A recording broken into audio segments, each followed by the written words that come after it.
Ndugu wa Tanzania, naitwa Kanali Bernard Masala Mlunga, kaimu mkurugenzi wa habari na uhusiano, Jeshi la Ulinzi la Wananchi wa Tanzania.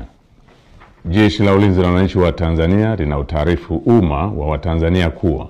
linaendelea kufuatilia kwa karibu na kutathmini hali ya ulinzi na usalama nchini katika kipindi hiki cha kuelekea uchaguzi mkuu unaotarajia kufanyika tarehe 28 na tarehe 29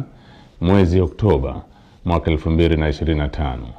kama ilivyotangazwa na Tume Huru ya Uchaguzi nchini na Tume ya Uchaguzi Zanzibar. Kwa ujumla, Jeshi la Ulinzi la Wananchi wa Tanzania linaridhishwa na hali ya usalama iliyopo nchini katika kipindi hiki ambacho vyama vya siasa vinaendesha kampeni zao kwa kuzingatia matakwa ya kisheria, kuheshimiana na kuvumiliana kunakooneshwa kupitia kwa wagombea wao wa ngazi za urais, ubunge na udiwani. Jeshi la Ulinzi la Wananchi wa Tanzania linaviomba vyama vya siasa kuendeleza hali ya amani na utulivu wakati wote wa kampeni, kupiga kura na baada ya kupiga kura.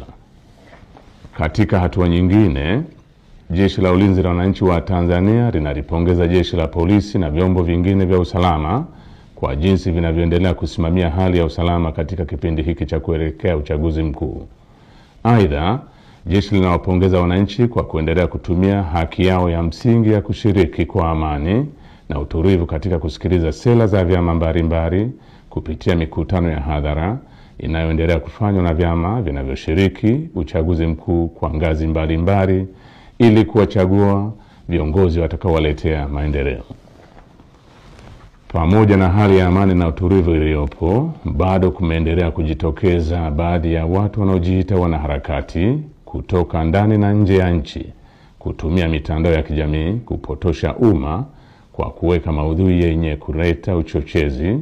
kwa kulihusisha Jeshi la Ulinzi la Wananchi wa Tanzania na siasa ili kutimiza azma yao ya uvunjifu wa amani.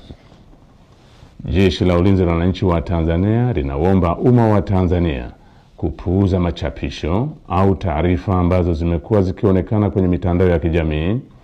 Wananchi wanakumbushwa kuwa taarifa zote zinazorihusu Jeshi la Ulinzi la Wananchi wa Tanzania zitatolewa na makao makuu ya jeshi kwa utaratibu rasmi na mawasiliano ya Jeshi la Ulinzi la Wananchi wa Tanzania na umma. Jeshi la Ulinzi la Wananchi wa Tanzania likiwa sehemu ya vyombo vya ulinzi na usalama vyenye dhamana ya ulinzi nchini,